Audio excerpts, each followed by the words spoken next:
Hey guys, how's it going? Welcome back and welcome to the best guitar effects pedals under $300. Let's do it even better. Let's forget 300. Let's go under $500. The best guitar pedals under 500 bucks. None. Zero. It's personal preference. Stop asking people questions. What's the best pedal I can get in a chorus pedal or this pedal or that pedal? I've got a $200 budget, I got a $400 budget, I got a $600 budget. What can I get? What's the best for that kind of money? Because people are going to tell you, hey, get the Boss Loop Station, the RC30. It's 400 bucks, but it can do this, this, and this. Well, you know what? Everything that the RC30 can do, I can actually do on my next Loop Core pedal, which is an RC3 ripoff with more features in it. Because it has an auxiliary input, so I can actually get vocals in there and my guitar through the same auxiliary input at the same time.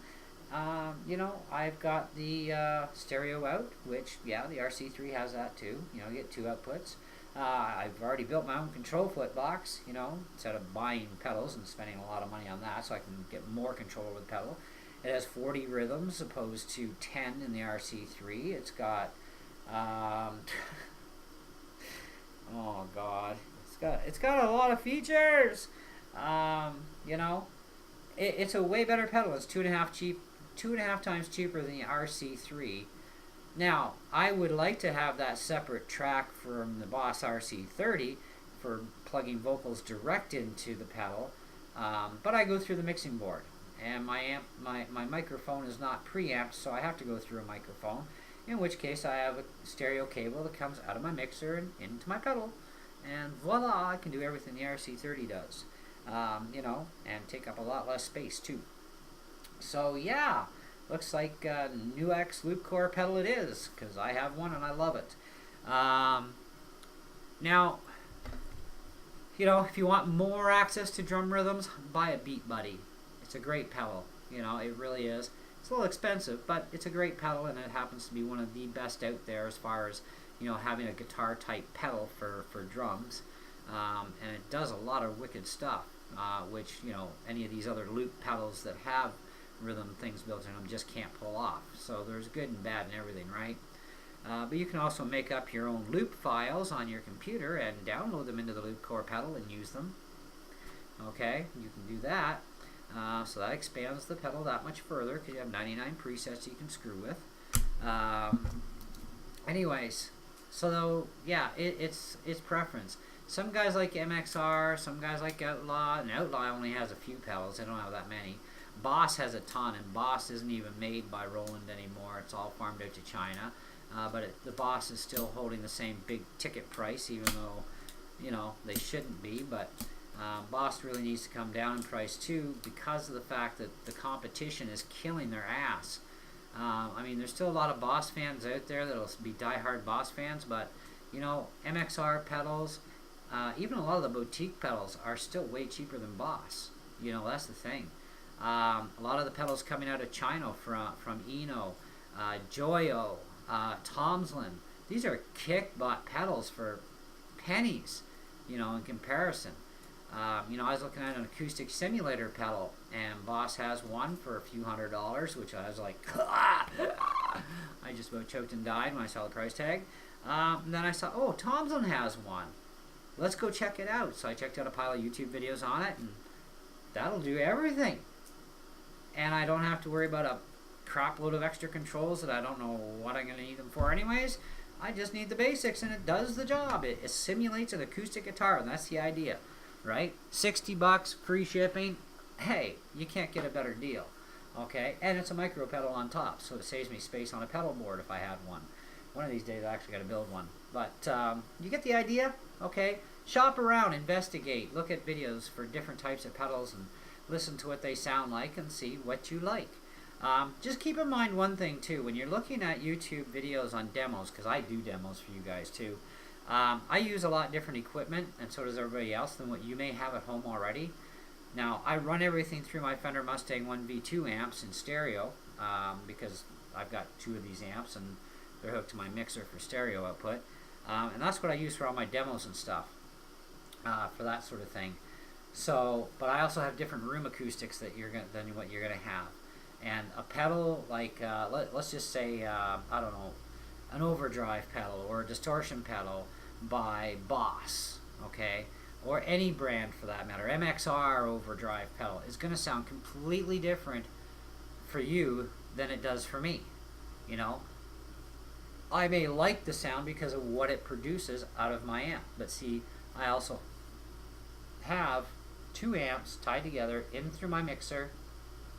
I also have an effects rack on my mixer that for sometimes I use the effects, but never for demos. I always run all the channels clean for that. But I always run the bass, mid, and treble 12 o'clock on the mixing board, right? My amp I have programmed a little differently, right? So there's going to be a difference for you guys, all right? That's just the way it goes. But either way, no two amps are going to sound alike. That's the thing. You know, two 8-inch speakers running off a clean channel, putting a distortion pedal through, they're not going to sound the same. Different size cabinets, everything.